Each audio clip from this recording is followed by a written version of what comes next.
Hey, good morning, everybody, and welcome to a impromptu show. It's going to look a little different here, just because of the possibility that I might bring some people on to join me today. Oh, I need to pop out a let me pop out a chat here too, just so I can see what the hell's going on with you guys too. That's very important to me today.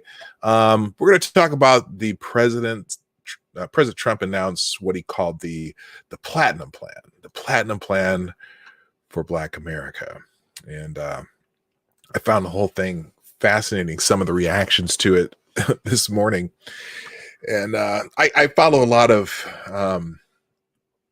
people online that have lots of opinions um, about Black America. So this may be interesting to you. This may not, but it's it's something that I have an interest in. So hopefully I'll be able to keep you guys interested. I just want to go through it, give you a couple opinions, and see what happens. I do have a couple invitations out to a couple people that I wanted to join me, but we'll see what happens. But anyway, so, and plus I'm trying to get there we go, my Streamlabs deal is coming on finally, because I was trying to work on popping out a thing just in case I do have any super chats here today. So let me fix that. Give me a moment. And yes, Jaeger Pony, so kind to let me know to tweet out the show for me, because I didn't tweet this one out. But as Lady Boomer is away this morning, I bring you a special edition of Saturday Night Live. So before I start, though, let me say good morning to the people who are already running into the room. I'm probably not gonna be able to do this as everyone comes in, because I'm going to be concentrating on the subject here, and I don't have any sound effects, so all the sound effects are going to be generated by yours truly. So first in the chat today is my friend Jaeger Pony, my favorite Canadian. Ding! See, you got the bell. That was the bell. Was that a good bell? I wish, who was that dude that was in the Police Academy movies who used to do all the sound effects with his mouth? I should. I'm thinking, that dude would probably be able to do a really good bell.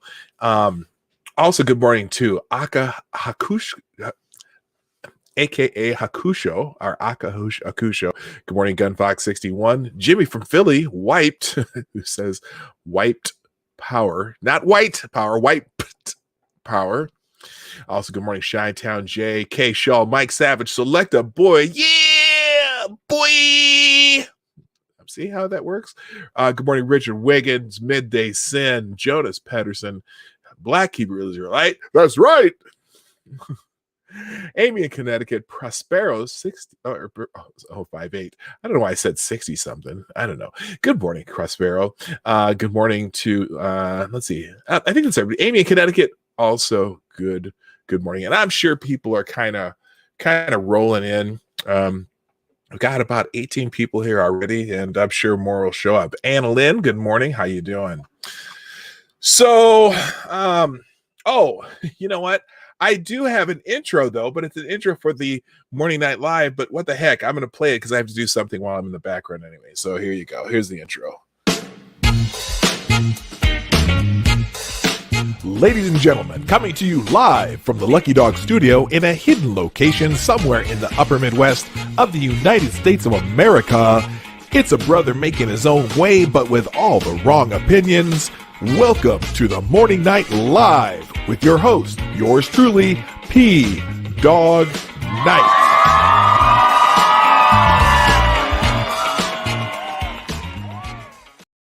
StreamYards, it just, there we go. This one, the music just stops automatically because that's how StreamYards work. I finally figured out how to put the intro on StreamYards, though. Anyway, so let's talk a little bit about Trump's platinum plan for, well, it doesn't call it for Black America, but it just says Trump's platinum plan, the President Trump's pillars. And Adeline, you thought it was a weekday because I'm doing a stream? No, I'm just here I'm just here because it's that time of day, and Lady Boomer's gone, and I can stream on Saturday. Then but I have a ton of work to do today in the house, so I can't let this run too long. I got an acquired pool. I don't know if you know my swimming pool story, but we own a house with a swimming pool because we got it. It was the greatest deal ever back in when we bought it, because of the fact that it was a foreclosed house that had been bank owned and nobody wanted it, and there was a lot of damage to it, and so we got this house for really cheap in a really nice neighborhood, but it has a pool, and that's an interesting thing to have when you live in Minnesota, but it gets used. Trust me. Anyway, good morning also to Chadwick Dupree and Moonbase Security. I'm glad. What's so good about it? Damn. Okay. Well, it's good for some people. All right. And also thank you again to Jaeger Pony, Chi-Town J, Necrosol Collins for retweeting the show. Please share the stream. You can hit the share arrow down there. Or you can, if you're follow me on Twitter, you can retweet the retweet of Jaeger Pony that I retweeted with the tweet. So there you go. All right, let's get into this because, and I don't know if I'm going to have any guests. If I don't have any guests, maybe we'll make this a call-in show, and we can talk about that too, because it's pretty easy to do a call-in show in this type of circumstance. Let me close this window because it's useless to me right now. All right, so let's talk about the Platinum Plan. We got a 2-page document here from the President of the United States, and we're just going to go through it, and we're going to talk about it. Now, one thing that I do want to say about this is I like it. Okay. When I talk about these things, there's a difference between giving people fish and giving people the ability to fish. You've heard that saying, right? Teach a man to fish, or give a man a fish, he'll eat for a day. Teach a man to fish, and he'll feed himself for the rest of life, and perhaps feed many others in the process. I've always added that last part because that's the truth. So when do poor white people get help, and from whom? We'll get into that. We'll get into that because it doesn't necessarily only involve Black people. It just targets poor communities. That's a feature, not a bug. Yes, it's targeted to Black people, but it's targeted to, even though it says for Black America, I got a feeling that people in poor communities will all be able to take advantage of this. So that's the short answer. I don't know 100% for sure. That's my answer. But let's all right, let's get into this. Let me share the screen here. Oh, I gotta share the screen first. How about that? Let's do that first. I haven't used StreamYards in a while as a primary broadcasting thing. Here we go. All right, so let me do this real quick. F11. So you just get the wrong screen. Let's see if we can do this. There we go. All right, so this is the PDF document that came out yesterday, and it's not the nuts and bolts of the plan, but it is the idea for the plan. And again, this is Midnight. Actually, you're correct. This is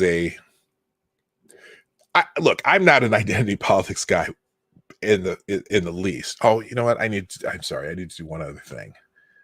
I need to make sure that I can see my Twitter account in case a couple of these people will respond. Give me a second here. Okay, there we go. All right. So anyway, if you saw me on Lords of the Night last night, I talked about this a little bit.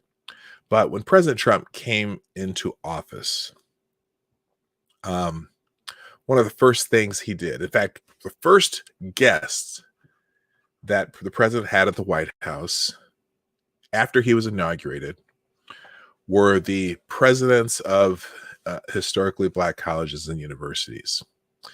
And what was interesting about that is he had no reason to make that the first people that came to the White House. No reason whatsoever. Black people didn't get Donald Trump elected. Black people, I think, voted 93% for that weird lady with the tick. You know what I'm talking about? And so there was really no reason. There's no reason to reward these Black college presidents. There's no reason other than the fact that Donald Trump kind of kept a presidential promise, not his presidential promise, but a presidential promise to those presidents of those universities to continued federal funding at those universities. Okay. Now, the fact that he had them there first when he had no reason to, those people had nothing to do with him getting into the office, tells me a little bit about President Trump, that he's not there just to be white America's president. He's there to be everyone's president. And that was a thing that presidents had done for a while. So he kept that going, right? And what he did for the first time, he said, okay, yep, we're here. We're talking about this meeting. We're going to continue your funding. They go away. And then the next year they come back, and he tells the story on the campaign trail. And he says, wait a minute, why are you coming back? Didn't we just do this? And they told him, no, we have to do this every year to make sure we get funding. He's like, why don't we just make this at least more permanent, so you don't have to keep coming back? So he made it so he, instead of doing it year to year, he said, well, here, let's do this for 10 years. I'm sure we do this at other universities. I don't see the presidents of the SEC coming into my office every year asking for funding. So let's just make this a 10-year thing, and then you don't have to come back for a while, right? And so they go back, and now think of the mindset here. And granted, not every, I know for a fact that not every Black person goes to Black colleges and universities, because I didn't, my dad didn't. But here's what that tells you. It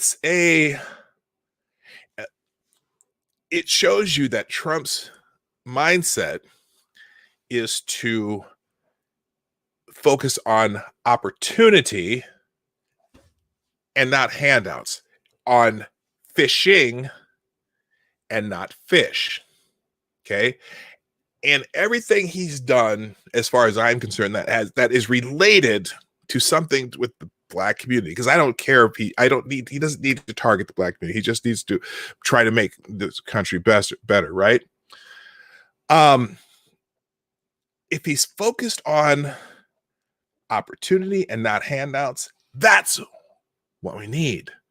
So let's take the First Step Act, for example. Now, which is a direct slap at Joe Biden's crime bill.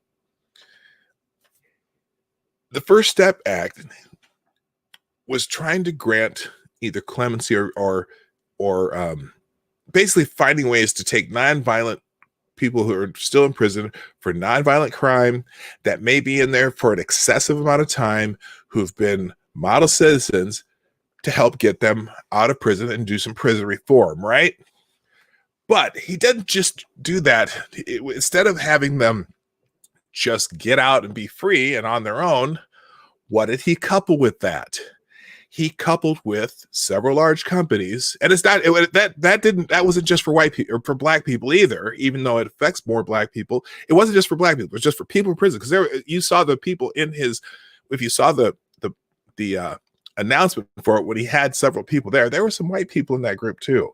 But what he did, it made it something about opportunity by partnering with companies to make sure that the people he was getting out of those prisons were able to get job training, which is difficult for someone who's committed a felony and coming out of prison, able to get jobs, which is something difficult for people who have felonies to get out of prison, and so that they can build on their future and they can come out. Not only are they, he's not blanket, just, well, let's let them out and leave them on their own.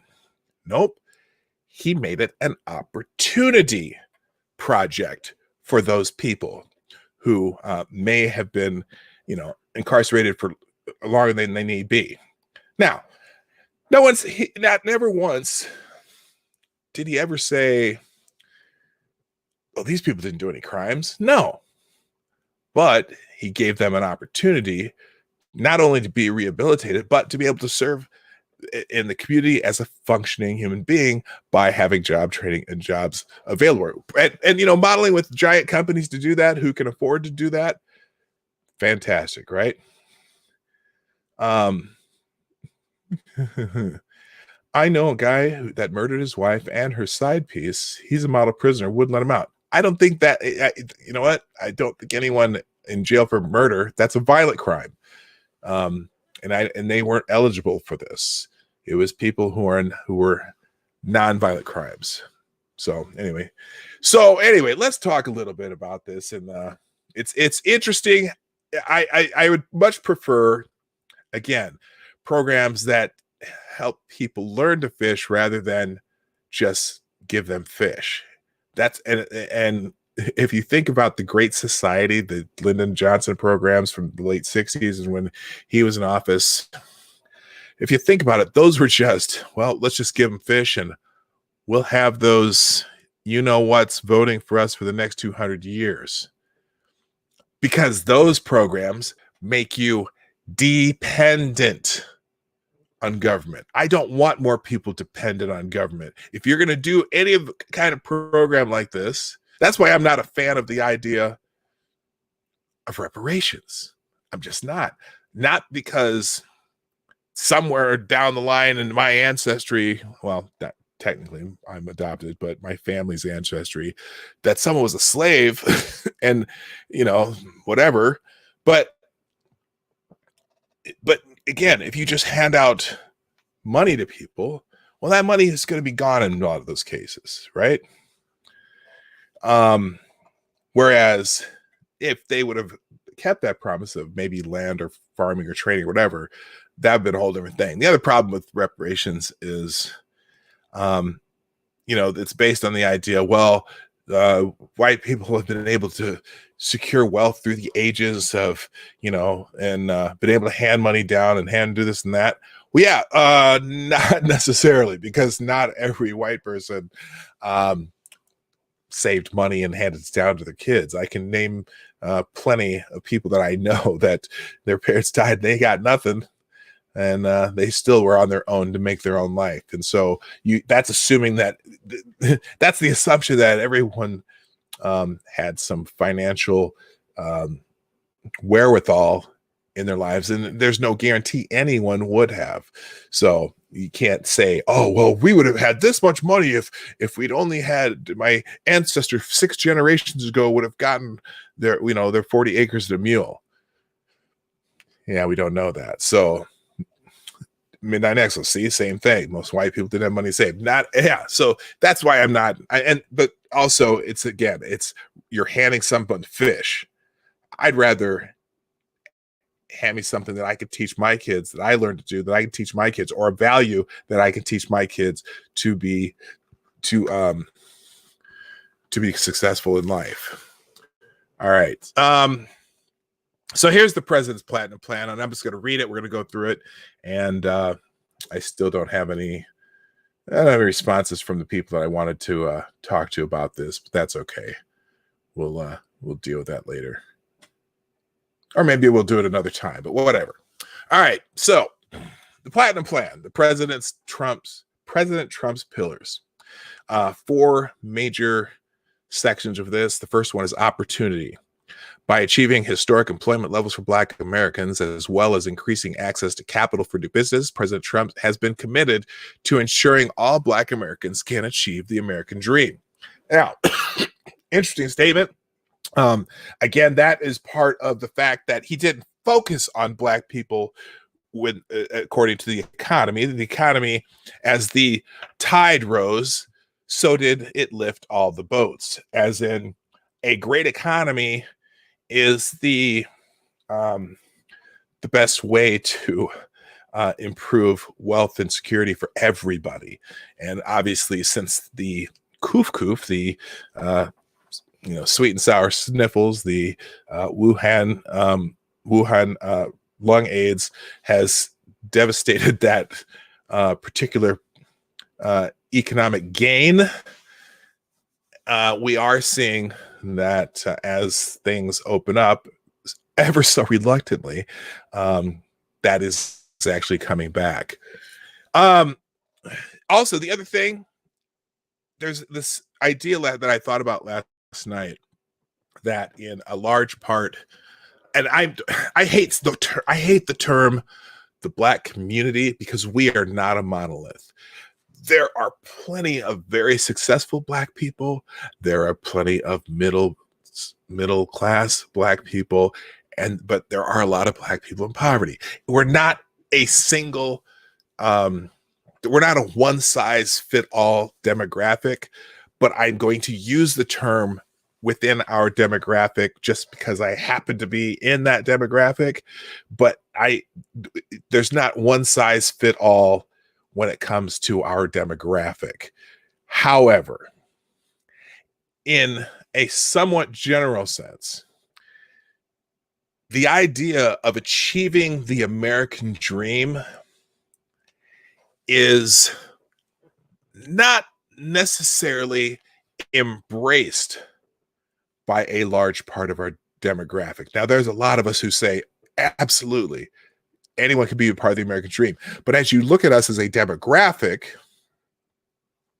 there are, right, and especially if you watch the Black Lives Matter protests that are going on right now, you would say as a demographic, we're being taught that we cannot achieve the American dream because somebody has a knee on our neck. And that's an attitude issue. Okay. When someone says to me, well, why is it that immigrants can come here and within 1 or 2 generations, they can have businesses and they're wealthy and all this? Well, because an immigrant who comes here with that mindset that you can achieve. You can, if you do this, this, and this, you will, you have the opportunity to achieve. Well, also the fact of if you are in a couple versus a single parent household, regardless of how much activity they say black men are involved in their kids' lives, and I'm not sure how they came up with that, but that's what they say. But it's still a single family household that's living on a single income. But anyway, immigrants are taught that there is an American dream. If you can get to America and you work hard, you can be successful. In much of our demographic, people pound it into your head that you're never going to amount to shit. You're not going to do anything. White man's going to hold you down. You have this. You're oppressed. You have this and that. So if you have a mindset of that, the fact that you're already oppressed just because of this, even though mine's kind of light, what incentive do you have to achieve in school when you're young? Okay, our dropout rate as a demographic is the highest of any other demographic, except I think for Native Americans. You know, when that Wells Fargo CEO the other day said there's not a bit, we'd have more minorities in upper management if the pool wasn't so small. It's hard to find people, and people got all pissed off about that. I talked about this last night too. And the pool's so small. Well, and people got mad about that, but that's facts. We're 13% of the population. We have the highest dropout rates as a demographic. And again, we're not a monolith. There are so many successful black people out there. I wish those would be the role models for everybody. But it's a fact in some areas we do have that issue because people don't think school, oh, it doesn't matter if you go to school, you're never going to amount to shit anyway. That attitude. So this first, I've only gotten through one sentence, but the idea of being committed to ensuring all Black Americans can achieve the American dream, I think there needs to be an element of that helps people understand that the American dream is possible by highlighting other Black Americans who are achieving the American dream. There's plenty of us out there. Hell, I live such a fantastic life. Not rich, but I live a good life in a nice neighborhood, a nice house with a pool that's a thorn in my side. But you know, and it's not about, you don't have to, and if you want to be rich and you have the ability and you have an idea or you have something that somebody wants, the sky's the limit. The sky's the limit.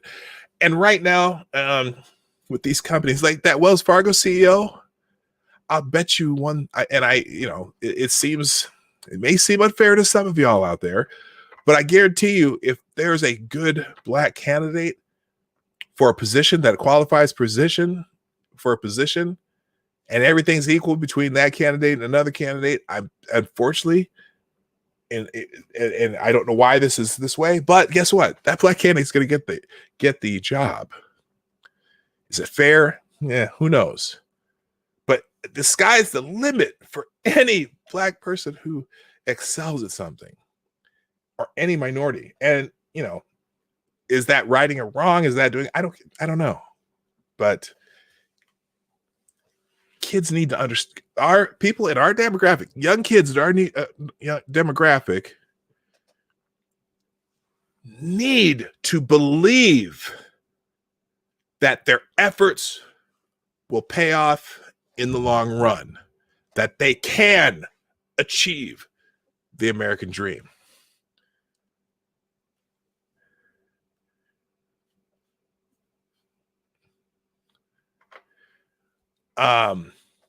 Second part. No, it's not fair. Why is that hard to say?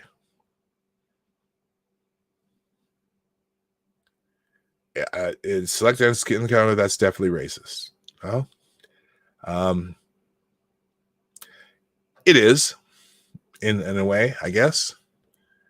And I'm not sure what the solution to that is either. If that's the last criteria, I don't know. Or hire them both if they're both qualified. Find a way to use both of them. That'd be the fair way to do it too, I suppose. Second bullet point: security. By signing into law the celebrated First Step Act, President Trump has brought common sense criminal justice reform to the American people for the first time in decades, while ensuring that our streets and communities are safe for families and business owners.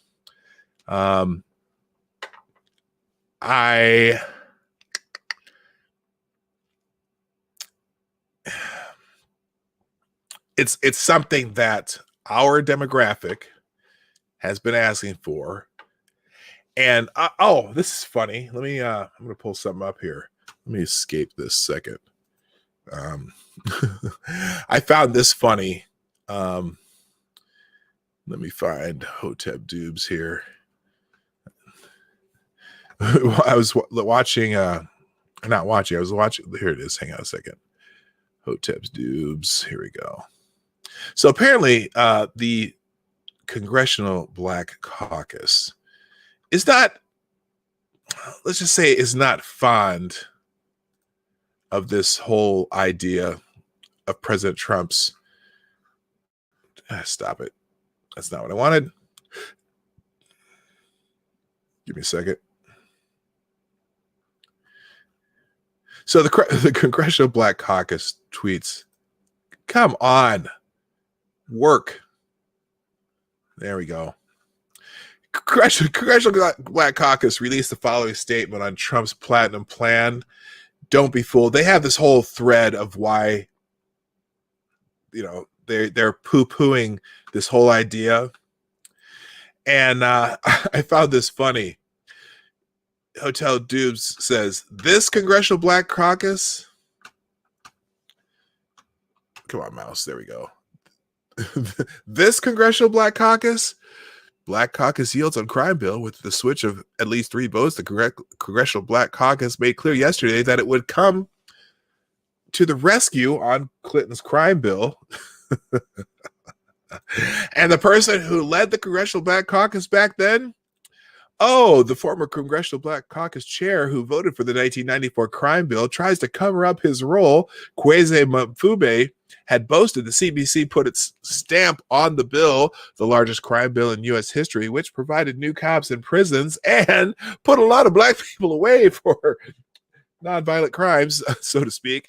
And I laugh because that's the same Kwesi Mfube who had to step down as the chairman of the NAACP in that area, and had to step down as from the Congressional Black Caucus because he had a little bit of, I think it was campaign finance issues or whatever. He got in trouble.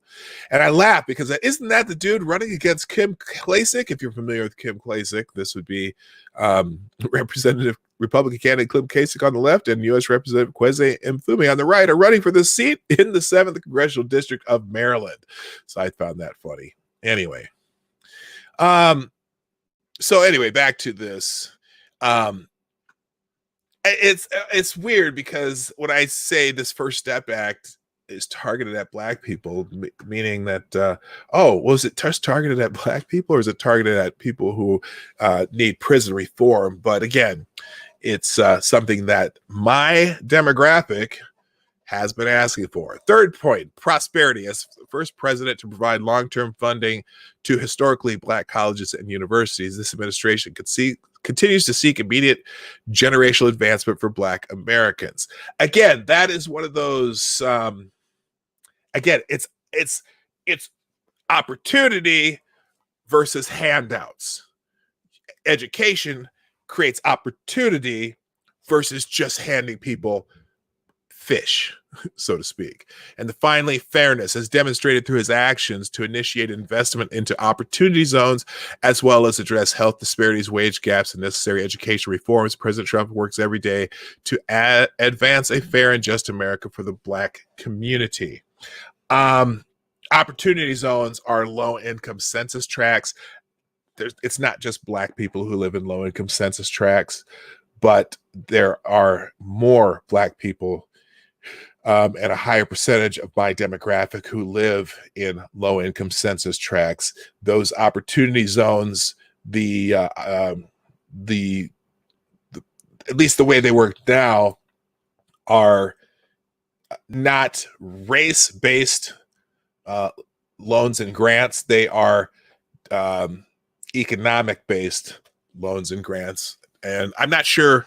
Well, I guess I'd learn more of that. So anyway, as we move on, again, I just wanted to go through this demographic. I'd love to talk to somebody else about it, but here we go. President Trump's promise to Black America over 4 years. Increase access to capital in black communities by over almost $500 billion, 3 million new jobs for the black community, creating. Now, again, this is one of those, a lot of this, as I read this, seem to be those rising tide things, because when before the, someone would call it, what did someone call it? The Szechuan syphilis. Before the Szechuan syphilis hit us, did the president and his policies, were they targeted towards any demographic? No, they were targeted towards the entire country. But did my demographic and other demographics benefit from the rising tide? Absolutely. We had lowest unemployment numbers in history for almost every demographic. Wages were rising for almost every demographic. But Trump is a marketing guy. And so when he does something like this, he tries, I think this part is to remind you of what was happening, you know, before the secret visitor from China. Okay. 3 million new jobs for the Black community. Now, did he target the Black community to get jobs before this? No. Creating 500,000 new Black-owned businesses. Now, that would be a result of investing in low-income census tracts and people who you do business in low-income census tracts, opportunity zones. Would you rather have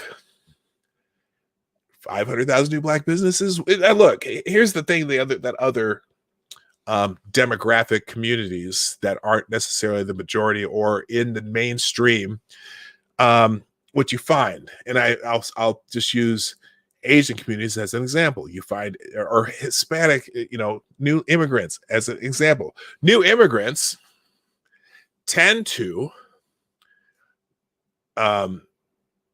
new immigrants who believe in the American dream and come here in numbers that conform communities tend to build businesses within their demographic.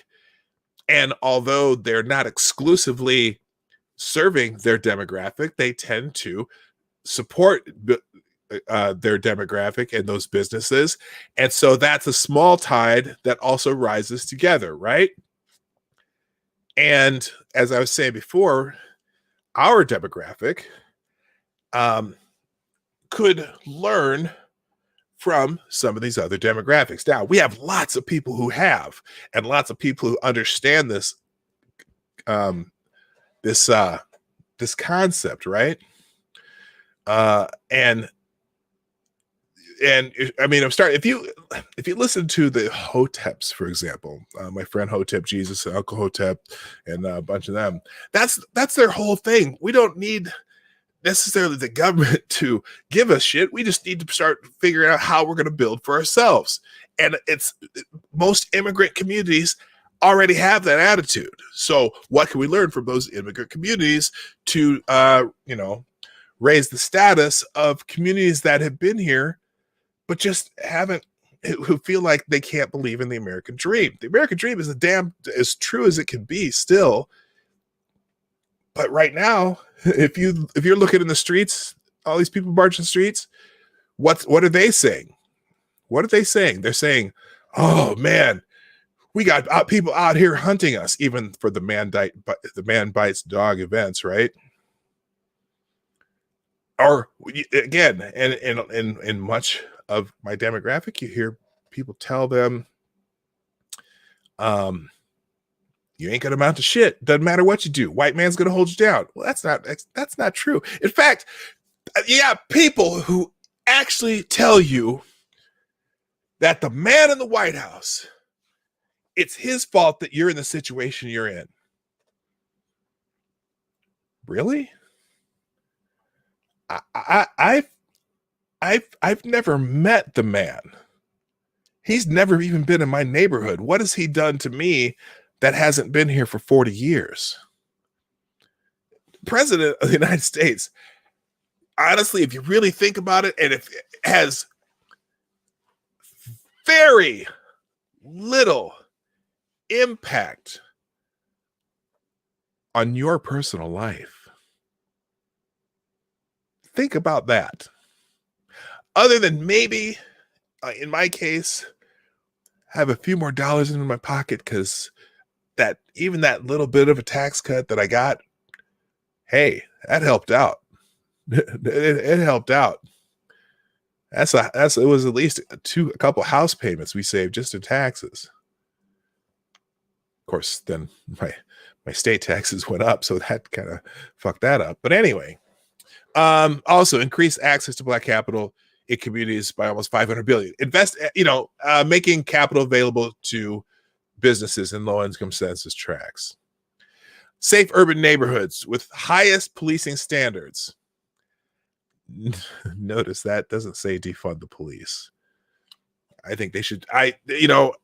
Most people who live in those more dangerous areas, they don't want to defund the police. You ask the people who live in the neighborhoods where the most police calls are made, you think they want fewer police?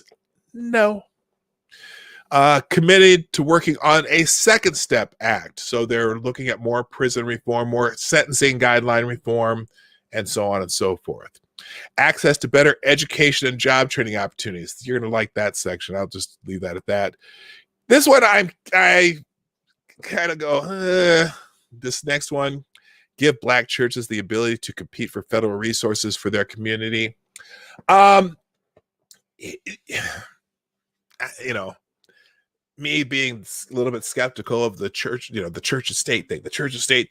I think what that means is if, for example, you have and they do this already, if a religious organization has their own, for example, charity function within the community, sometimes those religious organizations can use federal funds if it's something that duplicates what a federal agency would do.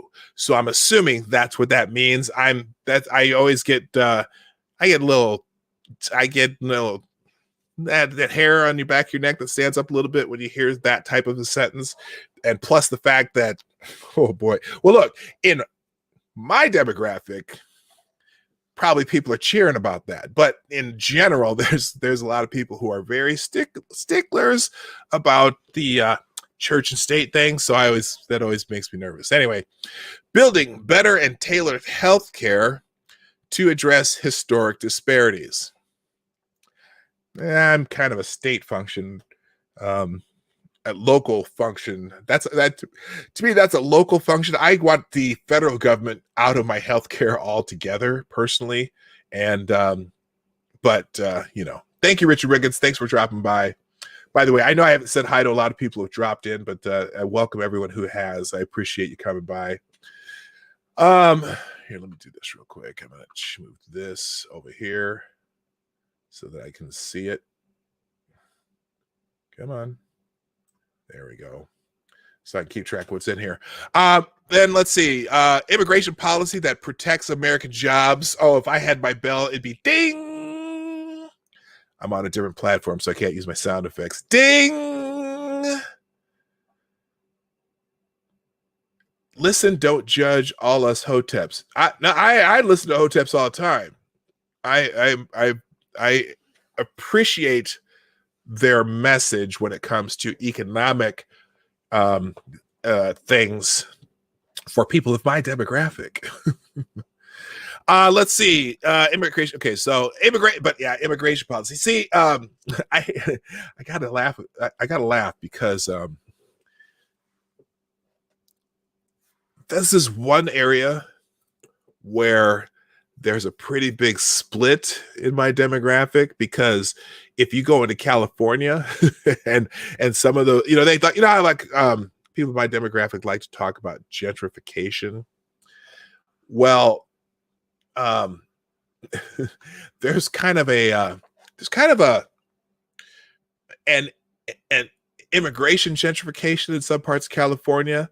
And let's just say that certain communities do not get along very well. So there's a lot of people who like what Trump does about immigration. In fact, a lot of legal immigrants like what Trump does about immigration. But that's one of those that should raise some eyebrows. Moving on, advance home ownership opportunities and enhance financial literacy in the Black community. I was in the mortgage business. I was a loan officer and for a long time, and I will endorse half of that statement. Home ownership opportunities generally come with enhanced financial literacy. You can't do one without the other. You absolutely cannot do one without the other. And that is my experience as someone who worked as a loan officer for almost 10 years. Because and that doesn't matter what demographic you're in. I see too many people who say, I want to buy a house, but they're completely unprepared and have no idea what they're getting into. And also, I've seen too many people. Look, let's talk about the financial crash of 2008, because I got out of the business about 1 year before everything went to shit, because I saw what was coming, and I'm like, I'm not going to be a part of this at all. One thing the government tried to do in the late 90s and the early 2000s is they spent all their time trying to make it easier for people to buy homes, easier to get home loans. We have federal programs so people can buy houses in low-income census tract, and we're going to change how we figure out we're going to give you opportunities to tell us how you get your income without actually being able to prove it. We're going to do all this stuff aimed at increasing home ownership for people who maybe, if you went by the old guidelines, would not qualify. Okay, well, they figured out in 2008 why that was not necessarily the best idea, because people who had low financial literacy were sold on a lot of these programs by people who had high financial literacy, but also had a huge love for money. So a lot of people, they made all these programs for easy money, but the people selling the easy money, aka loan officers, there was a large number of them who said, hey, we can make a lot more money by getting as many of these loans out there as we can, without really taking care of the people that they were doing it for. And I found myself during those years, oh my God, one of the reasons I got disgusted, because I was I'm trying to refinance places for people who some loan officers screwed them over and got them into some loan that they should have never been in the first place. And the other part of that financial literacy thing is, there is, 120% finance. There's, oh my God, some of the loan products that they used to promote. I didn't sell them. I you know what? When I was a loan officer, I said, you know what? Yeah, on paper, you can qualify for this, but if we're really talking about your life, here's what you can actually do based on the old guidelines, because you have to be able to eat too. You can't have all your money going into your house. And since I can't really verify that second income that the program allows you to just, what do we call them? We used to call them liar loans. Liar loans, because you could, there was no income verification programs you could use. And so we call them liar loans. If you or some of the government programs said, well, if you have two incomes, but one's from self-employment, as long as you can verify the first income, we'll take your word on it for the second program. Okay. I spent so many time trying to refinance people who people had screwed over, thinking, well, I got to lower this payment because, it's just too high, and I didn't realize I'm going to have to pay taxes and insurance, and we thought we could do it, but now we don't have money for our car payments. And I'm like, so anyway, on this point, I wish the first part of that would be enhance financial literacy, not only in the Black community, but nationwide.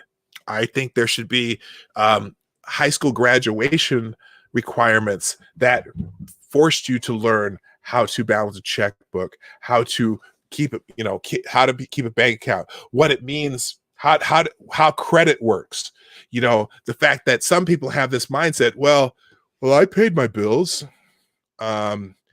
Yeah, you were 90 days late on this bill 4 times. And you paid it. You seem to pay it every 4 or 5 months when you could scrape up the money instead of paying it every month. Yeah, that fucks up your credit pretty bad. So, financial literacy is one of those things that everybody needs, and nobody teaches it unless. Now, this is one of those, and this isn't a systemic thing. It's just a cultural thing. People who are. And again, I get, this is not everybody in my demographic, but lesser successful ones in my demographic have this idea, well, I pay my bills. Well, if you pay them all late, that hurts your credit, and then you can't get capital. This capital they started up at the top of here with, you can't get capital if you don't have credit. And so that is absolutely the most important element of that sentence. And I wish the words enhance financial literacy in the Black community or in the country in general were the first part, not the homeownership part. Homeownership comes with financial literacy. And then the last one here, onshoring manufacturing to advance jobs and develop opportunities for Black-owned businesses. And again, while it says Black-owned businesses, if you've noticed, before our guest from China, that was happening already, and that's a rising tide thing. It's not just Black communities. That rising tide was raising every boat. We had record unemployment. We had wages going up. The whole thing. So now let's get into the nitty gritty. Let's read the rest of this, and then we're gonna get out of here. There's a whole bunch here though, so it's gonna take me a while. But I hope you're enjoying the show. By the way, I see a bunch of people, more people in the chat. Looks like we have just over 50 people here. If you like what we're doing, hit the like button while you're thinking about it. And we still do super chats and for their Streamlabs, and donations can go through Venmo or Cashapp. And share the stream, hit the like button. If you're not subscribed, hit subscribe and click the bell so you get notifications. All right, let's continue here. So under the Black economic empowerment and access to capital. And it's funny, everything he puts in this is really stuff that's general. Yes, Jimmy, I see wiped power again. Everything I see it's funny. It's stuff that's actually general to the population, but if you help people in my demographic understand that these are opportunities, then you help them help us realize as a demographic, not all, because we are not all the same, we are not a monolith, but at least showing people that, hey, maybe there is something I can do to improve my life. And if I believe it and go for it, I can achieve it, right? So anyway, jobs. Reach even greater levels of historic employment and wage growth for the Black community set in 2019 so that anyone looking for a job, you get one. That is a horn-tooting sentence. Just reminding you that, yes, before the visitor from the Far East that has stifled our economy, we did have record jobs, record employment, and wage growth in not just our demographic, but in all demographics. Number 2, seek infrastructure funding that will lead to widespread growth in the annual $500 billion federal contract. That's just reminding people that there are already programs in place to get federal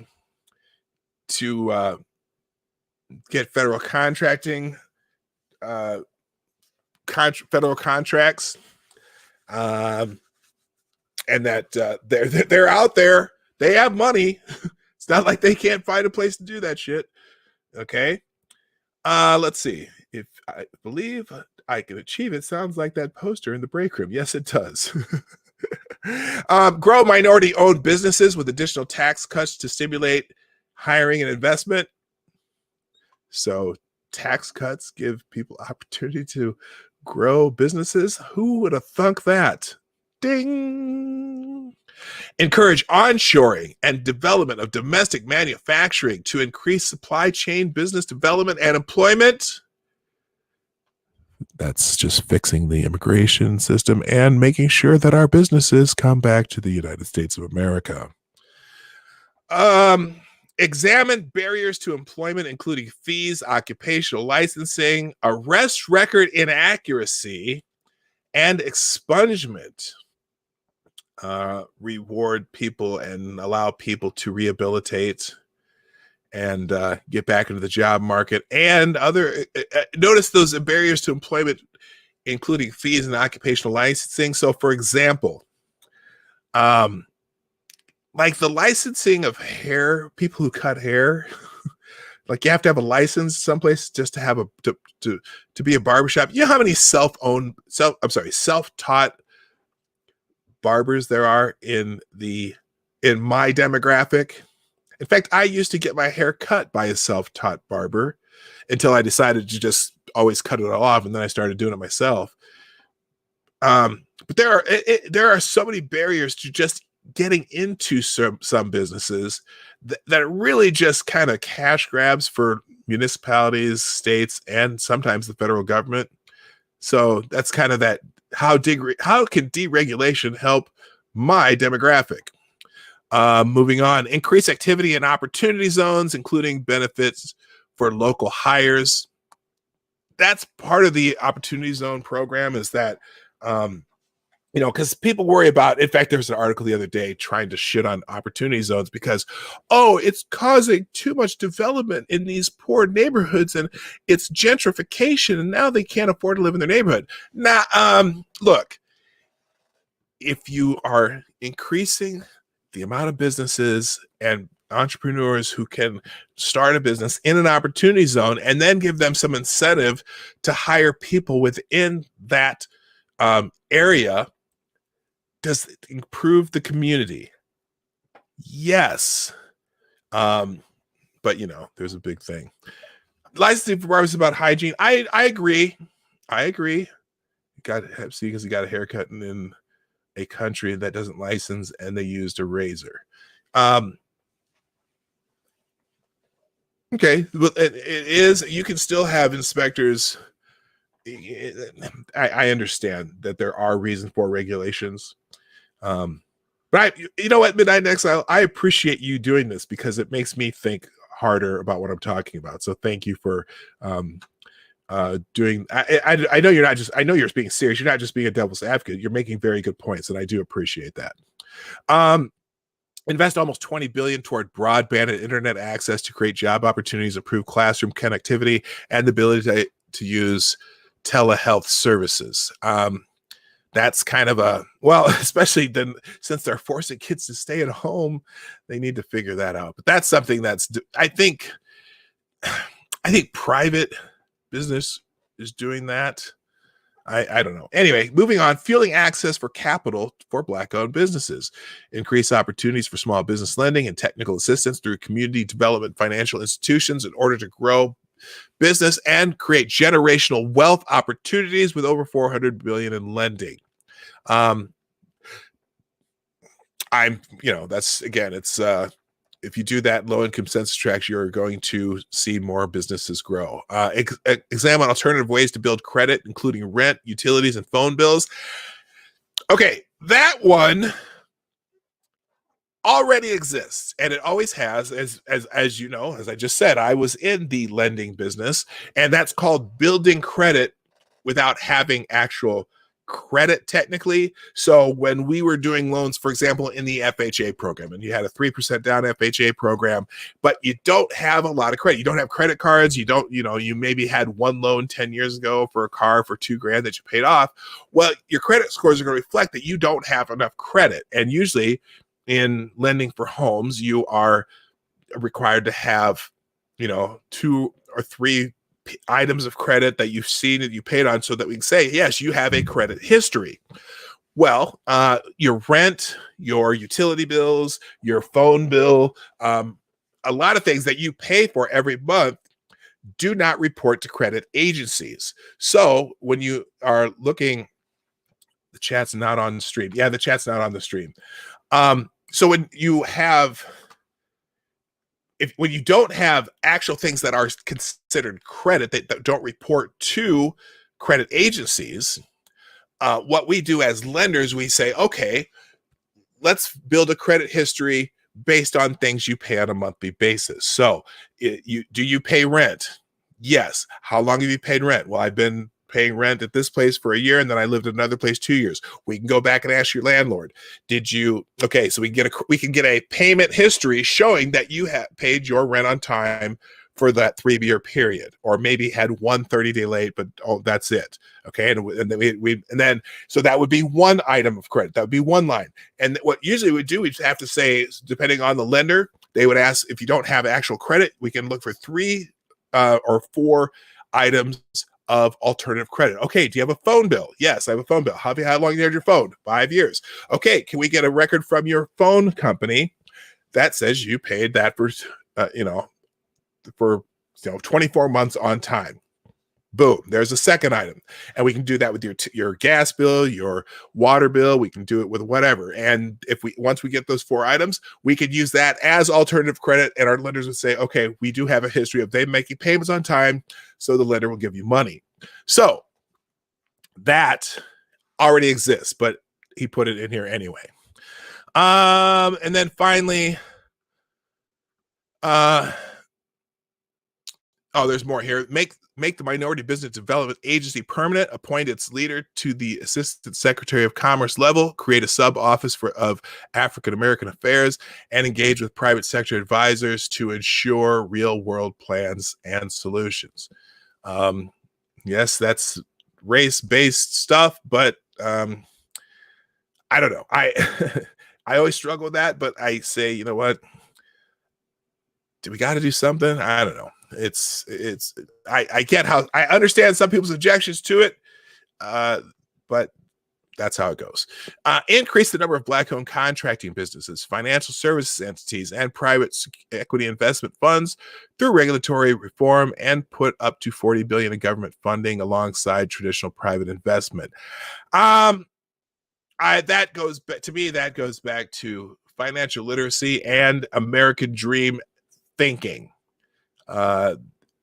Again, you've got to get people to believe that going to school is worth their time, and that they can achieve something from doing that. And a lot of Black Americans already do that.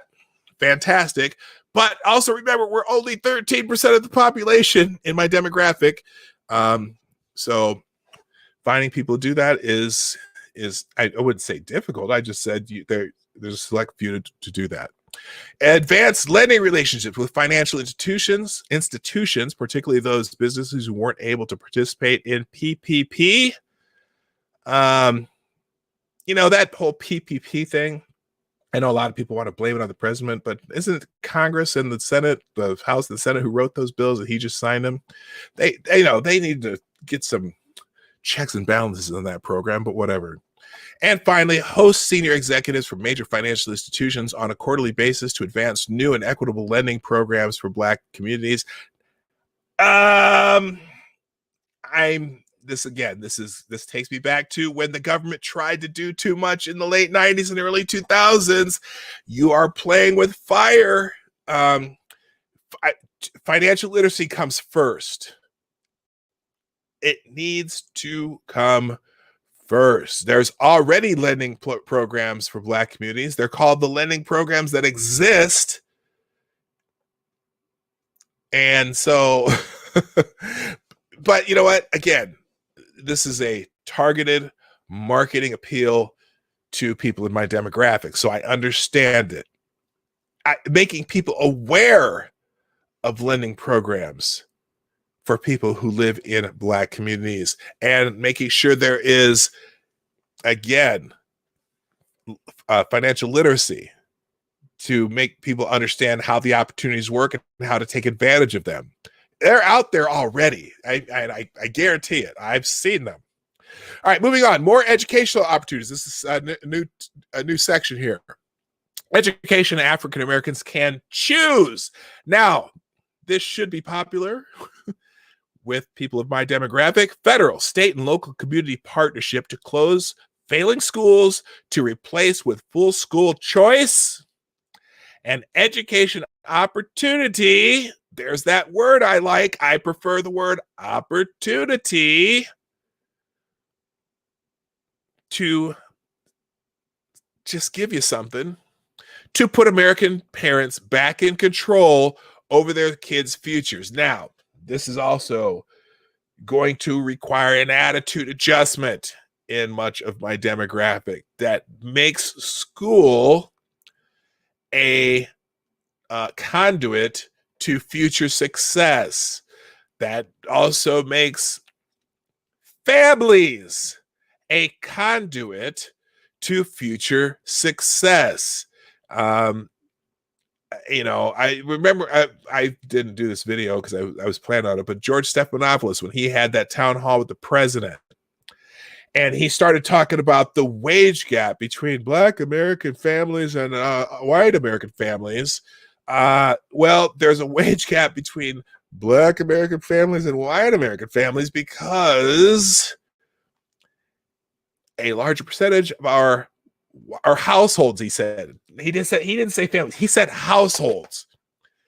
Well, a larger percentage of our households in my demographic are headed by a single parent. Whether or not both parents are involved with the kids or not, that household is led by a single parent. And it's a matter, you can't, here's the other thing. The whole wage gap argument is completely and utterly stupid. Okay, you can't compare entire demographics on wages without comparing specific jobs.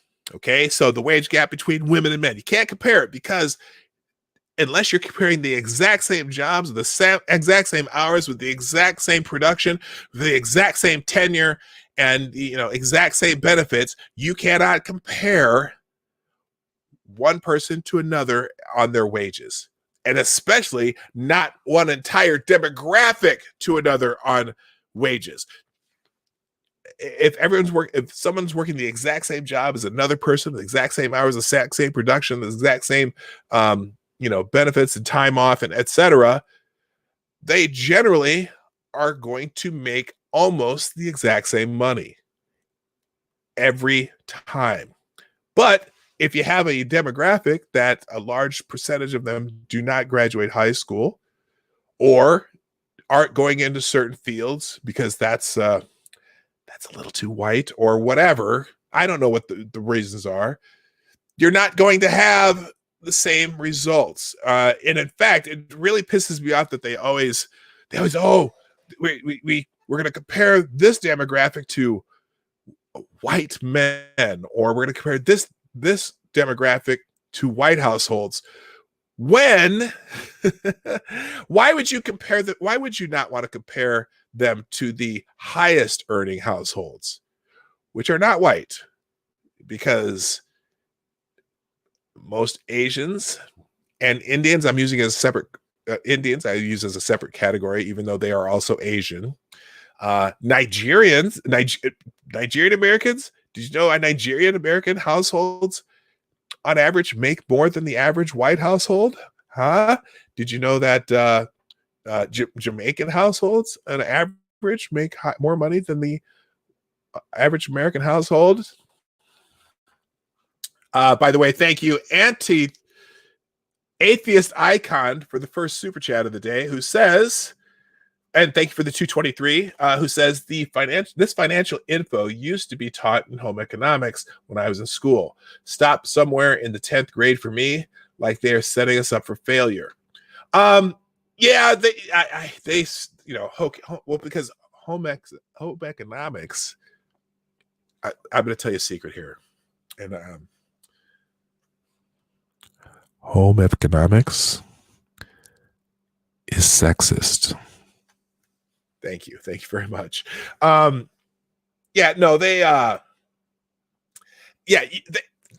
I am so adamant, and I may start. I wish they'd done this at my kids' school. I think we sort of taught our kids financial literacy, even though we weren't the greatest at it. But well, I know I did teach my kids about credit too, but that's because that's what I did for a living. But that's something that they absolutely need to teach in school. Financial literacy. And it's unfortunate that they home economics was replaced by government spending. Ain't that the truth? And also back when I was a kid, back when I was a kid too, Home ec really was for mostly girls took home ec. Boys didn't. Boys took shop, girls took home ec. And one semester in 8th grade, I'm like, well, I already know how to do this other shit. So I took a home ec class instead. It was I think it might have been on baking or cooking or something. That was the greatest class ever.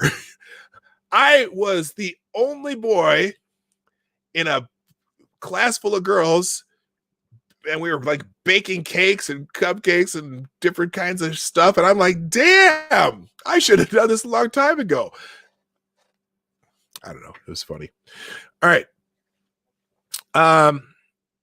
But yeah, school choice. That is one of those items for some reason. We'll see the teachers unions fight this all the time. School choice, charter schools, all kinds of stuff, aka the boner class. Yeah, that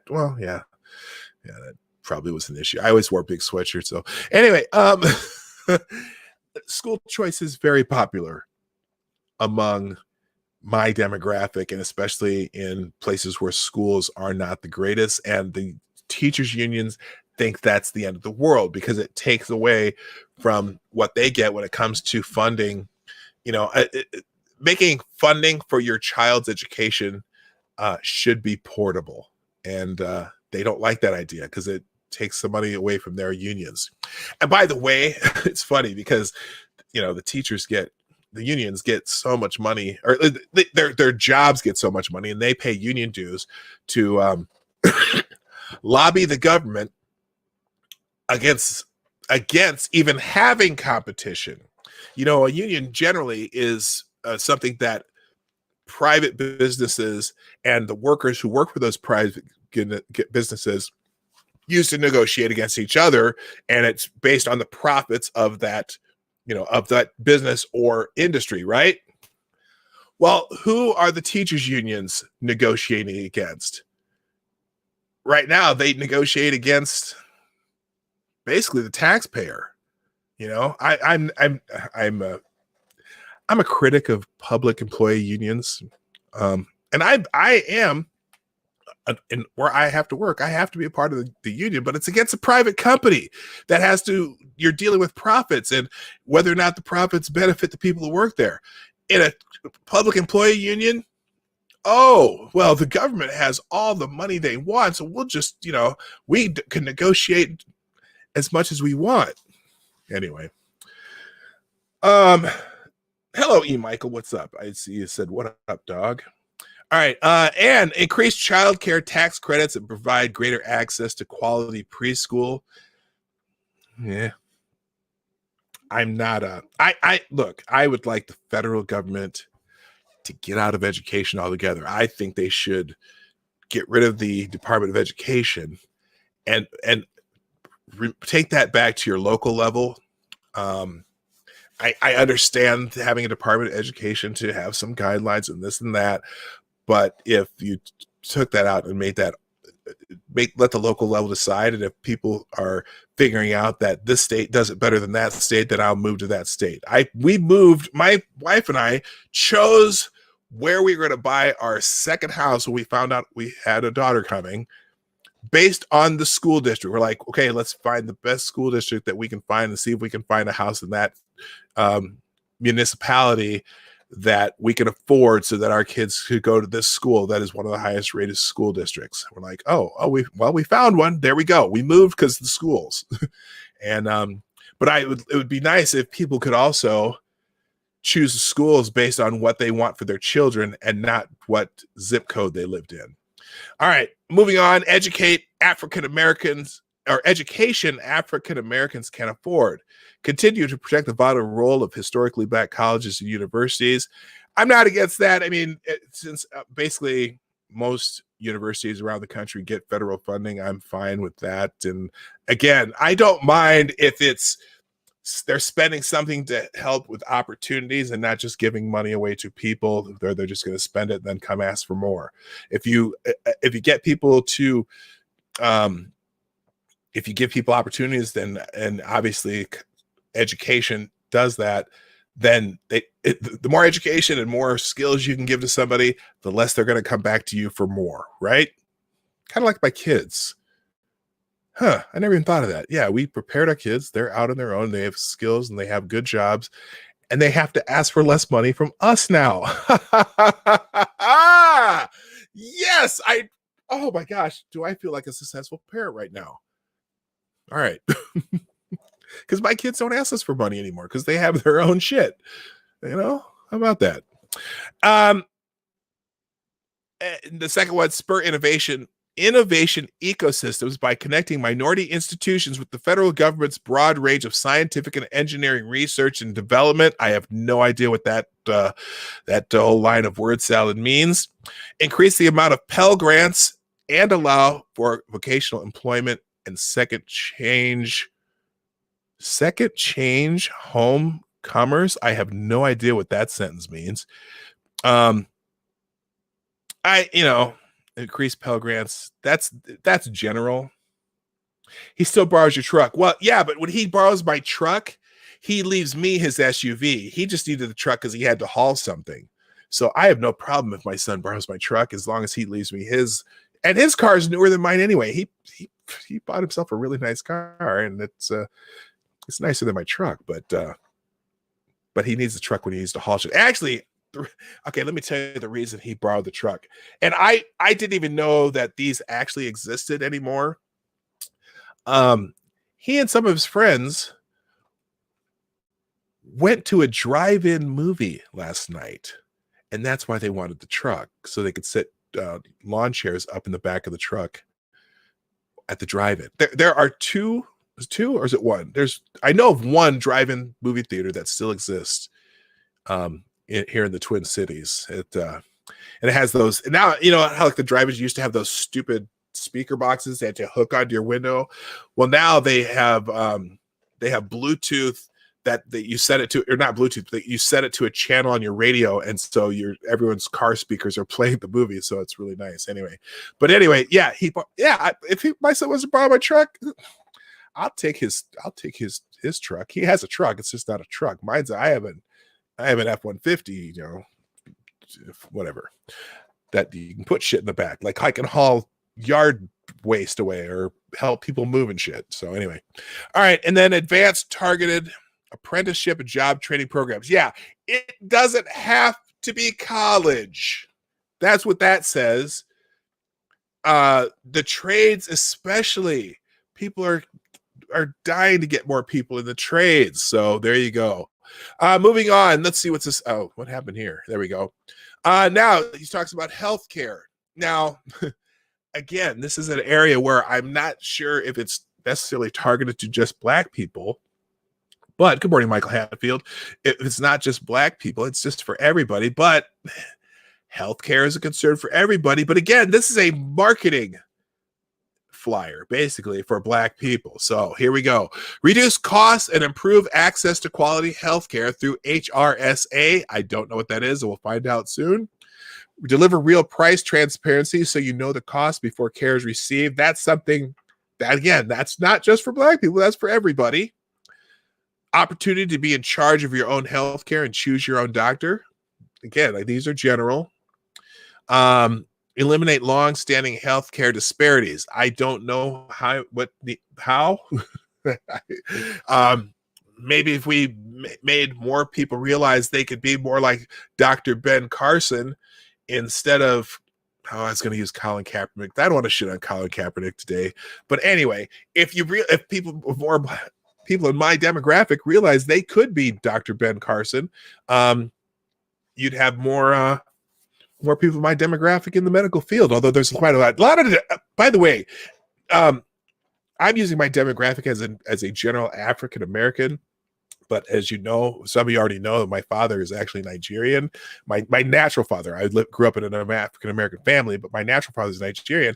There's a lot of Nigerian doctors because, remember, immigrants come over believing in the American dream, and despite any things that that happen here as far as race relations, whatever, they still come over here believing the American dream. All my cousins in California, all my Nigerian cousins, are either doctors, lawyers, or like registered nurses in medical professions. Every single one of them. I'm like, I'm the dumbest kid in the family, apparently, but I didn't know them before that anyway. All right. Investments into the causes and cures of kidney disease, high blood pressure, diabetes, sickle cell disease, maternal mortality, and other diseases that disproportionately affect African American populations. I am convinced that a good portion of those issues, other than sickle cell, are related to diet. So if you're improving the quality of life for people through higher incomes, rising incomes, jobs, people being able to take care of themselves, they will also eat better. And so that's kind of my guess is everything in that list except for sickle cell applies to a lot of people who live in low income census tracts. That would be my guess. Increase access to telemedicine, innovate technologies to empower patients with flexibility and tools for better health. Again, that's general healthcare. He's putting his healthcare initiative in this thing, in this section. So that even though it's marketed to my demographic, that applies to everybody. Public-private partnerships to develop healthcare facilities in low-income areas. Which there are already a lot of those, but if we want a healthier society, that the term public-private partnerships, I think giving private companies incentive to make sure that we're taking care of our poor or people in low income areas, we kind of do that, but I guess he's reiterating that. Defend religious freedom exemptions to respect religious believers and always protect life. Okay. I think we know what that means. For example, the lawsuit against the Little Sisters of the Poor, where they were trying to make them provide contraception. Actually, I think it was just one kind of contraception that they objected to, and but this government sued them for that, and the Little Sisters of the Poor won that suit. And then protecting life, I'm sure that's related to, well, that thing that, the thing, the deal. Oh, I don't have I forgot I don't have my sound effects. Anyway, moving on. Safety and justice. Safe Street continue to make historic improvements to the criminal justice system through common sense actions like the First Step Act, including increased use of drug rehabilitation versus drug incarceration. Okay, that's regarding sentencing guidelines, which affects poor communities and people in my demographic at a higher percentage, I would guess. Announce the National Clemency Program to unite families and invest in human potential, focusing on wrongful prosecution and rehabilitation. Now, that's related to the First Step Act, where they're getting companies to join in the rehabilitation of people and put them in, not just letting people free or clemency, but also making sure that they have a means of being part of society through work and through jobs and things like that. Because if you just throw someone back in the street, but they have no way to sustain themselves, and they go back right into probably the activities they were doing before. And then finally, these are two more. Restore safety to America's great cities by working with police departments, community leaders, and mental health professionals to install the most responsive, professional, and accountable models of policing, including diversity training and accreditation standards. What's funny is when the president was signing some order that the federal government was no longer going to be using critical race theory as a training in some of the government agencies and also businesses that do training with the government. My first reaction to that was,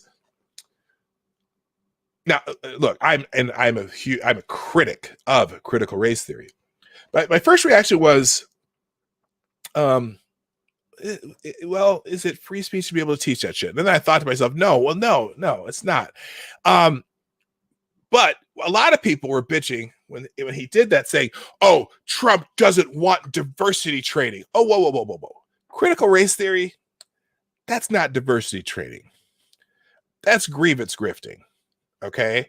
It's Marxism disguised as diversity training, making that, it's the victim versus oppressor narrative. That's what critical race theory is, that there's always victims, there's always oppressors, everyone is one or the other. That's not true. No, but I'm still trying to find out if my neighbor over here, my white neighbor over here, how the fuck is he oppressing me? Not. In fact, we're pretty good friends. He's not. And so, but anyway, so they're getting rid of that. But then in this sentence, including diversity training and accreditation standards. So he's not against diversity training. He's just against bullshit. You can have diversity training without critical race theory. If you're not sure what critical race theory, I'm not going to go into it. Again, to me, it's a race theory based on Marxism.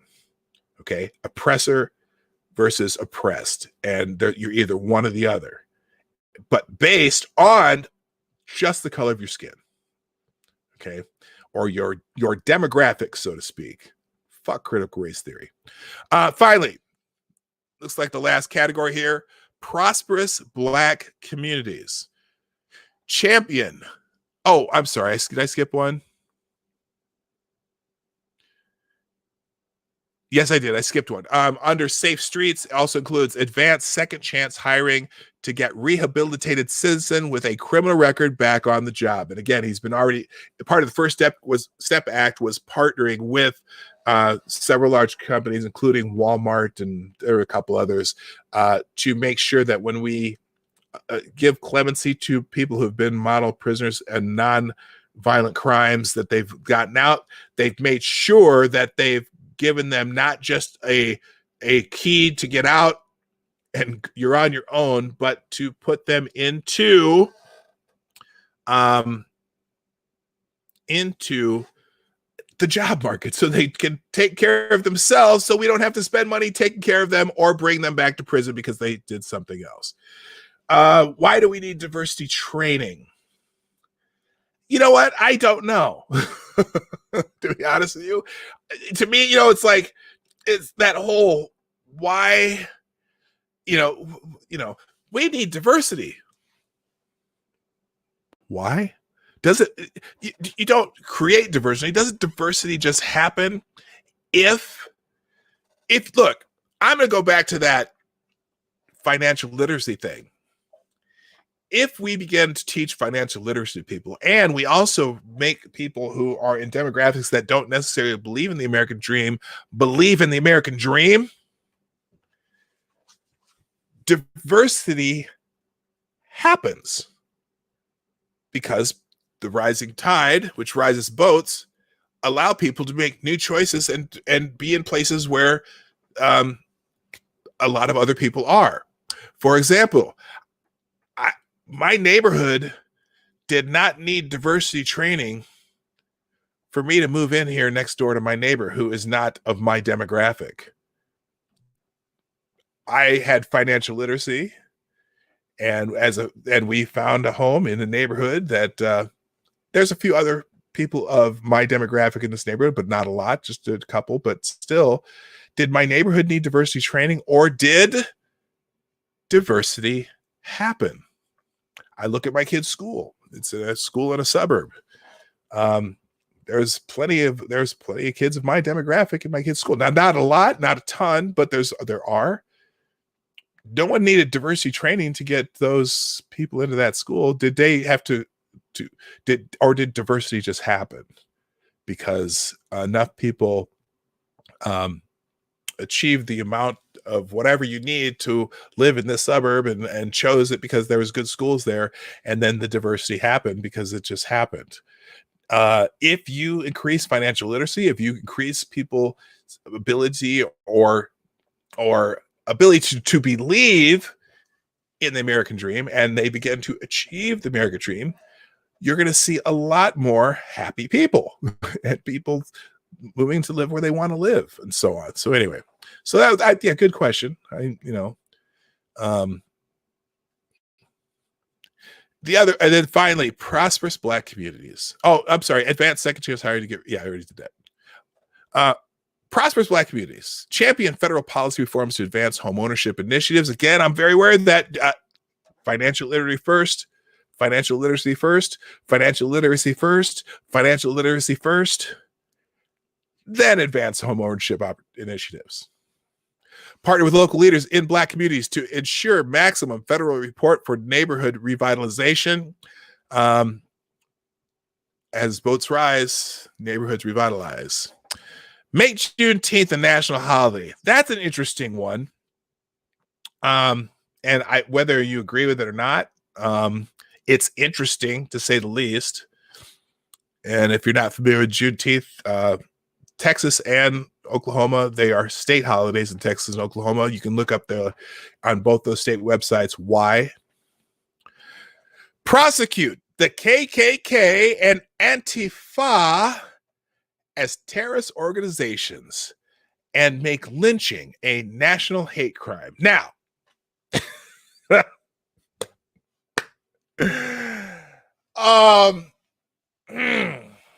okay.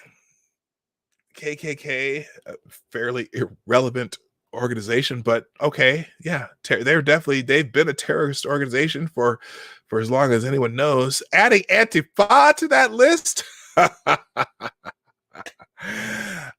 I love it, but I know that's going to get in some people's craw. And then making lynching, you know what, the lynching as a national hate crime, I think that's just Trump doing that thing he does, taking away someone's stupid argument. Okay, you want to make lynching a national hate crime? Go right ahead. What does it do? Squat. There you go, Spambot 22. Lynching is already illegal. Murder is already illegal. Vigilantism that causes death is already illegal. But it just takes that stupid argument off the table. And you know what? If someone's murdered by a gun or by being lynched, does it make him any less dead? Nope. I think the whole hate crime idea, I think all murders are a form of a hate crime. But there you go. A third of the lynched people are white. Yep, I know that. I know it. I know the history of it. I know that it was a lot of vigilantes who lynched people. It has a very symbolic and emotional connotation to my demographic. And Trump looks like he's just trying to take that one off the table so that they can shut the people who think this means anything to shut the fuck up. Okay, here we go. We'll make it fine. Let's do it. It makes no difference in my life whatsoever. We only want love crimes. Am I right? Ding. If I had a bell, that would be a ding. Yeah. That one's crazy. Let's see. Fuel black farmers and access to healthy foods to address food disparities. That's, I suppose that's the food oasis argument. If I know there's a food oasis in Minneapolis right now, right around the area where George Floyd was killed. And it's because most of those businesses got burned down in that area, including the super Target that sold food too, or got looted. I don't think that one did get burned down, and the Walgreens got burned down. And that is something you deal with. You got to convince private businesses to move into areas where those so-called food oases are. I'm not sure what I have to see what that program really means. But again, it might be symbolic. Favorable trade deals to bring back manufacturing jobs and help Black contractors, farmers, inventors, and consumers. Again, that's one of those things that that was happening before, and that's why you saw record employment for all demographics. Defend religious liberty and African American churches that lift the conscience of our nation. I don't know what that means either, other than protect the rights for people to practice their religion. And in my demographic, that is a very prominent part of life for many, not all. And so whatever that means, I don't know. And then finally, collaborate with cities and counties to address mental illness and substance abuse. Again, that's another one of that. A lot of this stuff is so that's the end of this literature. So you can tell a lot of the things in here, kind of like it's kind of like financial literacy. Okay, financial literacy is important no matter your demographic, but highlighting that it's an important part to my demographic is it just a reminder, or just it's not going to be, a lot of these things in here are not specific to a demographic. They are general things that everybody needs, but as a demographic that we also realize that part of American life that includes us. You know what I'm saying? So a lot of this stuff is, even though this particular platinum plan, because that's Trump doing some marketing, it's the platinum. We've got Joe Biden, he has this $150 million, whatever his plan is. We have the $500 billion platinum plan. It's marketing. But a lot of this in here is general things that makes the country better, I guess, that helps everybody, but that people in my demographic need to see and realize that we're a part of the country. And so it's a fascinating play by the president. I think that it's very interesting. And again, notice that it's focused on opportunity and not just giving people shit. It's focused on people building businesses. That's opportunity. It's focused on with even the criminal justice reform part of it. It's focused on opportunity by making sure those people have ways to support themselves when they get out, instead of us doing all the supporting. It's focused on schools, creating choice in schools, opportunity. It's all opportunity based. And in fact, the first word under the title here is opportunity. So I think it's important, and it's important for if you're using a demographic to determine their success in American life. You absolutely need to start with making people believe that the opportunities are there. And that's one of the things in general, as you watch the people, I said this earlier, if you weren't here, you see these people in the street protesting police brutality and the whole mindset that we're being hunted, we're being targeted, we're being treated unfairly, we don't have opportunities. We have the disparities in the income and the disparities in jobs is because of our demographic, and not because of things that we can do to believe that we can achieve, right? So that is So that's anyway. That's the Trump plan. I haven't completely paid attention to the chat. I see we still have about 50 people in here. So if you have any, I don't know, now I'm just going to kind of read through some of your comments here. If you have comments about this particular plan, try to stay off, don't go off any tangents, but I'm going to just try to read some of the comments as we go along here. You got to make lemonade out of lemons. For Jimmy from Philly. You know what? And I don't even see this as making lemonade out of lemons. I see this as making sure people can grow, I see this more as we're going to teach you how to grow a lemon grove. I don't want lemons. I want to be able to have my own lemon orchard.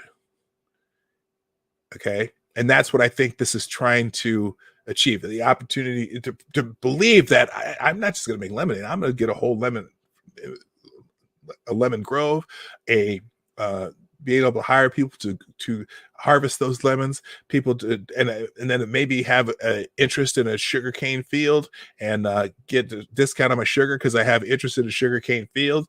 And then I have a water purification company over here that's purifying water so we can make some of the best lemonade that you ever had in your damn life. And I'll drink some lemonade too because I own the lemons. I own the lemon grove. You know what I'm saying? That's the attitude I want people to have.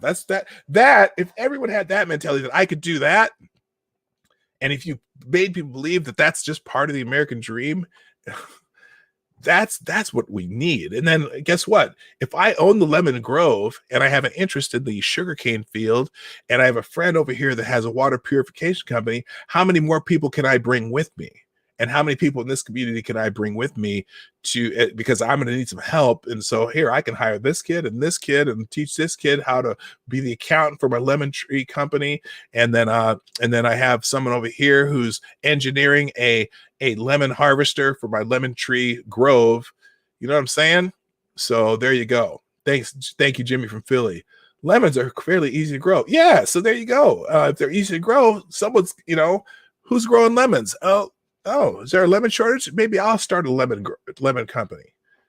Can I get a lime orchard instead? Prefer limes. Well, they are much better when you're trying to make margaritas.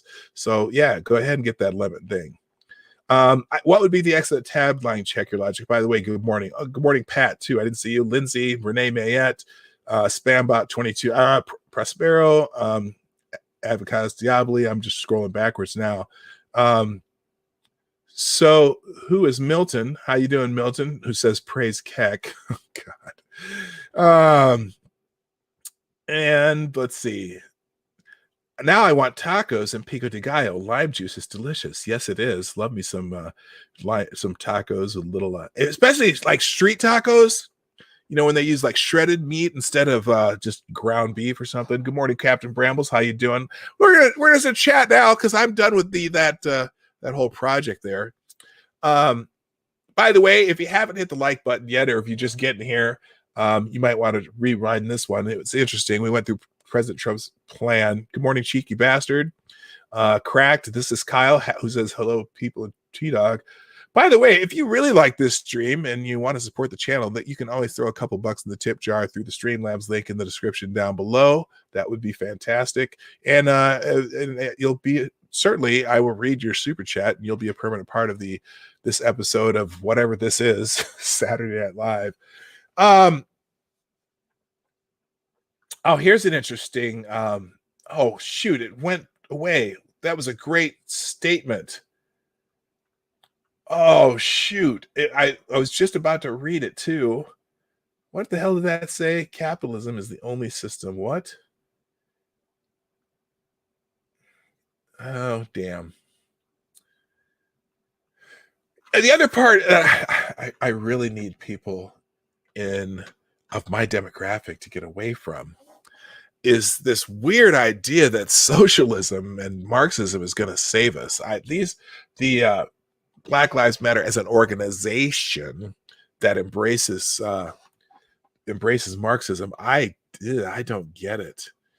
I really don't. Let's see here. There's a couple more notifications here. Thank you, Mr. Scott, for retweeting the tweet of the tweet that I retweeted. Also, Angel Tibbs, thank you so much. Okay, so what else we got? Anyone got any questions? Who talked about Pico de Gallo? I don't know. Who was talking about tacos? Tangerine lime for margaritas. It's a game changer. Tangerine, adding tangerine to your margaritas is a game changer. Okay. Yeah, I used to, you know what? We had a guy when I used to be a bartender too a long time ago for TGI Fridays, and we had a guy that always wanted us to put a dash of orange juice in his margaritas. So I tried that one time and I was like, oh, that's pretty good. We need to pull Marxism out of our education system. Or Cracked, who says we need to get Marxism out of our education system, or teach it for the almost evil that it is, and really explain. Because here's the thing, I said this once before, a long time ago in a stream. Socialism works in small units. So, for example, if your family is basically a form of socialism,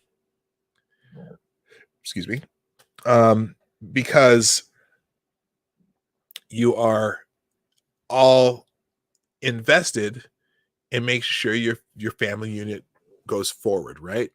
So in a small family, or perhaps if you have people who as a small group agree that they're going to live in a commune, for example, and they all have the same goals and they all have the same ethic as far as who shares whatever duties they're sharing, it can work.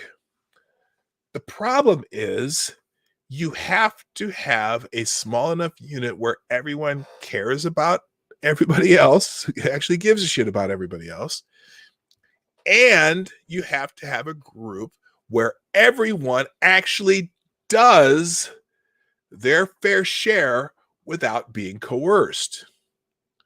So if you do that, sure, socialism can work in small units. As a political philosophy, it doesn't work. It can't work because everyone has their own dreams, desires, motivation, and work ethic. Okay? People are not the same. Some people are happy just getting by. Or some people are just happy letting the system take care of them and aren't willing to put in the effort. So then you have to force them to put in the effort, right? That's like gulags and shit or whatever. You force them to do this or do this labor.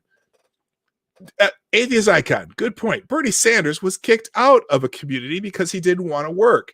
Yeah, and you know what?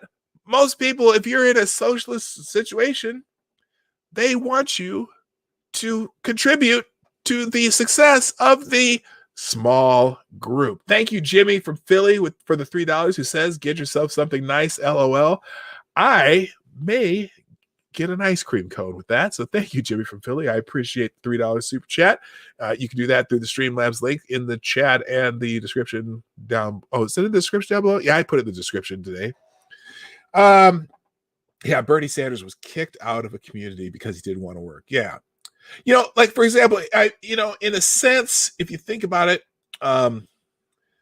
some of the Amish communities are, I guess, in some sort of sense. No, I don't know. They're kind of capitalistic too. They sell shit to each other, but it doesn't work as a complete government system because eventually, there's people who are just gonna hold up. You can get ice cream for $3. Yeah, I mean, you can get an ice cream cone at McDonald's for $3 or less. Now, if you want good ice cream, if you want to go to Cold Stone or Culver's or whatever, you can't. Unless I suppose you get a cake cone. you might be able to get one for $3 now. I don't know. Although sometimes that if you just go to the store, you can get two, like they'll have the two for $4. They don't, have you noticed that ice cream doesn't come in quarts anymore? Have you noticed they downsized the size of a like a tub of ice cream? It's less now, but sometimes they have two for $4, and they don't really. They have no way to actually bring it up as two for $4, so you get the whole thing for $2. Anyway, PDawgKnight, I see your point, but I disagree. At the micro scale, the family is like a small business. If that family has children, the goal is to raise them to be productive for themselves. That's true.